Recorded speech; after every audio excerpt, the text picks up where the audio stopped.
হাতে মাখিয়ে সহজ বিরিয়ানি রান্না করতে অনেকেই পছন্দ করেন। আপনি চাইলে এবারের ঈদে খুব ইজিভাবে এই দম বিরিয়ানি রান্না করতে পারেন। আজকের দম বিরিয়ানি রান্নায় অনেক মশলার দরকার নেই, খুব অল্প মশলাতেই এই বিরিয়ানিটি রান্না করতে পারেন। দম বিরিয়ানি রান্নার জন্য এখানে নিয়েছি 1 কেজি পরিমাণ গরুর মাংস, কাঁচামরিচ এবং টমেটোর একটা পেস্ট বানিয়ে নিচ্ছি। এখানে নিয়েছি একটা টমেটো আর 7-8টা কাঁচামরিচ। এবার মাংসতে দিয়ে দিচ্ছি সব গুঁড়া মশলা। 1 টিস্পুন লাল মরিচ গুঁড়া, 1/2 টিস্পুন হলুদ গুঁড়া, 1/2 টিস্পুন জিরা গুঁড়া, 1 টিস্পুন লবণ এবং দিয়ে দিচ্ছি 1/2 টিস্পুন গরম মশলা গুঁড়া। এরপর এখানে দিয়ে দিচ্ছি টমেটো এবং কাঁচামরিচের পেস্ট, আরও দিয়ে দিচ্ছি 4 টিস্পুন টক দই, 1/2 কাপ পেঁয়াজ বেরেস্তা। এরপর সব মশলাগুলো মাংসর সঙ্গে খুব ভালো করে মাখিয়ে নিচ্ছি। মশলা মাখানো হয়ে গেলে এবার মাংসটা রেস্টে রেখে দিচ্ছি 1 ঘন্টার জন্য, তাহলে রান্নার সময় মাংসটা তাড়াতাড়ি সিদ্ধ হয়ে যাবে। দম বিরিয়ানি রান্নার জন্য প্রথমে একটা পাত্রে দিয়ে দিচ্ছি 1/2 কাপ তেল। তেল হালকা গরম হয়ে আসলে এর মধ্যে দিয়ে দিচ্ছি ম্যারিনেট করে রাখা মাংস। বাটিতে যে মশলাগুলো লেগেছিল সেখানে সামান্য পরিমাণ পানি দিয়ে ধুয়ে সেটাও দিয়ে দিলাম। এবার এই মাংসটাকে অল্প আঁচে খুব ভালো করে কষিয়ে নিতে হবে।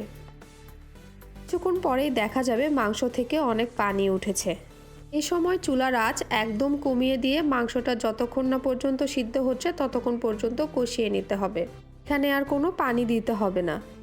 এর ফাঁকে আমি নিয়েছি একটা বাটিতে 4 টেবিল চা চামচ গুঁড়া দুধ। এবার হালকা গরম পানি দিয়ে এটা গুলিয়ে সাইডে রেখে দিচ্ছি। এর ফাঁকে মাংসটা খুব ভালোভাবে কষানো হয়ে গিয়েছে। এই পর্যায়ে চুলার তাপ লোতে করে রাখছি। এরপর এখানে দিয়ে দিচ্ছি 1 কাপ পরিমাণ দুধ। এতে এই মাংসের গ্রেভিটা খেতে অনেক মজা হবে। আরও আমি রান্না করছি 3 থেকে 4 মিনিট। ঝোলটা খুব ভালোভাবে ফুটে আসলে এটা আমি চুলা থেকে নামিয়ে সাইডে রেখে দিচ্ছি। অন্যদিকে আমরা বিরিয়ানির জন্য রাইসটা রান্না করে নিব। এর জন্য চুলায় আগে থেকে একটা পাত্রে পর্যাপ্ত পরিমাণ পানি দিয়ে এখানে দিয়ে দিচ্ছি তেজপাতা, 3 পিস লেবু, গোটা গরম মশলা, দারুচিনি, এলাচ, গোলমরিচ, লং, সামান্য পরিমাণ পুদিনা পাতা এবং দিয়ে দিচ্ছি 3 টেবিল চা চামচ লবণ। লবণ একটু বেশি দিবেন কারণ রাইস লবণ নিয়ে নিবে। এরপর দিয়ে দিচ্ছি 1 টেবিল চা চামচ ভিনেগার, এতে রাইস অনেক বেশি ধপধপে সাদা হবে। আবারও দিয়ে দিচ্ছি 1 টেবিল চা চামচ তেল। সব কিছু একসঙ্গে নেড়েচেড়ে মিশিয়ে নিচ্ছি এবং পানি যখন হালকা গরম হয়ে আসবে এর মধ্যে দিয়ে দিচ্ছি আগে থেকে পানি ঝরিয়ে রাখা বাসমতি চাল। আমি এখানে 3 কাপ পরিমাণ চাল নিয়েছি।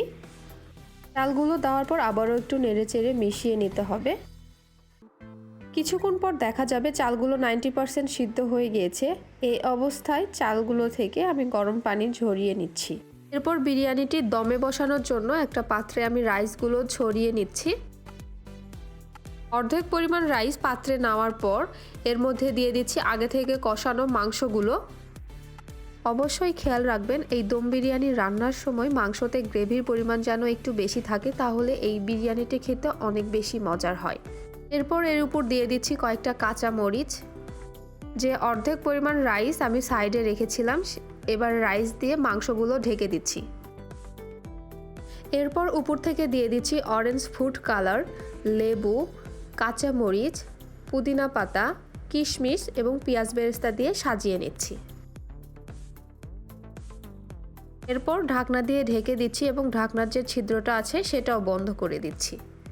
এই সময় চুলার আঁচটা একদম কমিয়ে রেখে এটা 20 মিনিট দমে রেখে দিব। পাত্রের নিচে অবশ্যই একটা তাওয়া বসিয়ে দিতে হবে।